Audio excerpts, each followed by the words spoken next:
It's been a long time since I've been here, and it's nice to be back. It's good to see old friends and lots of new faces.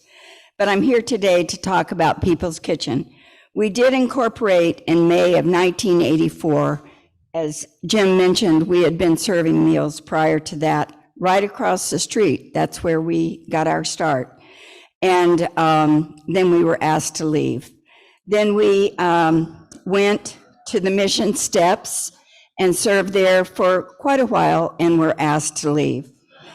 Then we rotated churches downtown, and that was primarily organized by the Ministerial Association, and once again, we were asked to leave. Then we went to the Grange, and we served there for a while, and the Ministerial Association had organized this community to set up the first Prado at the old Prado across the street from where the current Prado, our current area, is now. We serve at the Prado Day Center, run by Capslow, but we are separate organizations, and we have different missions. Our mission is to feed a hot noon meal to the hungry, not just the homeless.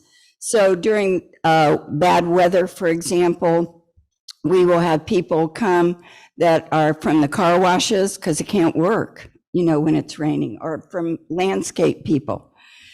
At the center, with both of our organizations being there, we are both nonprofits, but we have different missions. So we had the opportunity to compromise and try to work together to meet a very vulnerable population.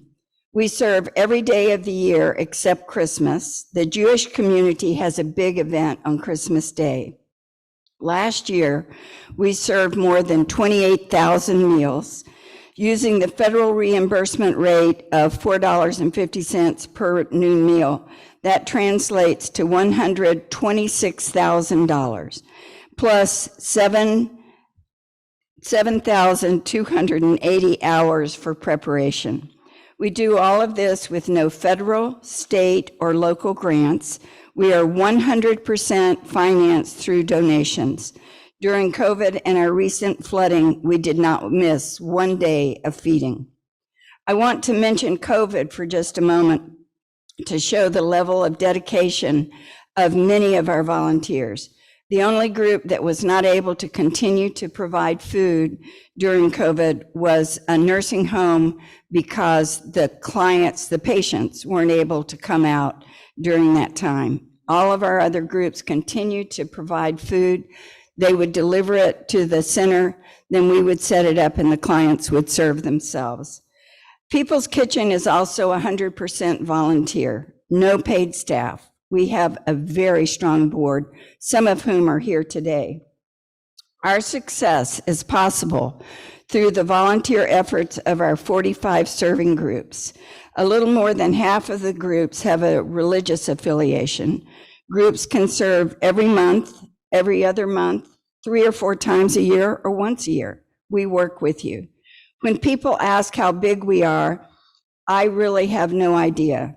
I suspect we're in the hundreds, but I know most of the people who come to serve, but there's a lot of backstory to get that food there. So there are people that are buying, organizing, cooking, and then getting ready to serve.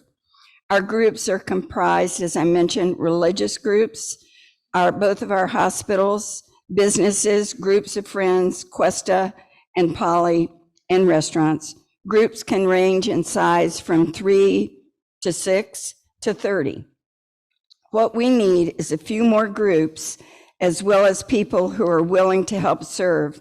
We work with you to provide recipes and menu suggestions. Currently, we are feeding 110 to 120 per day. Actual time feeding is 11:15 to probably 1. We serve lunch at noon. This is very rewarding work. Regardless of how you feel about the homeless, I don't think any of us can argue with providing food to those in need.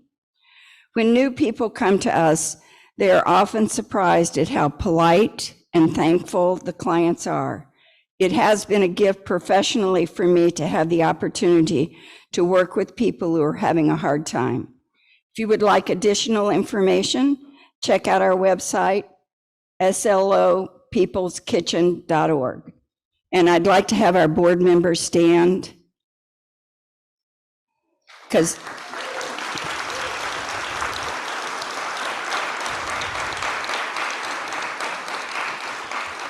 we do have more than 2 board members. So I don't know how many of y'all have maybe served or worked with People's Kitchen. Good. And I think you can attest to what rewarding work it is. So I hope to see more of you.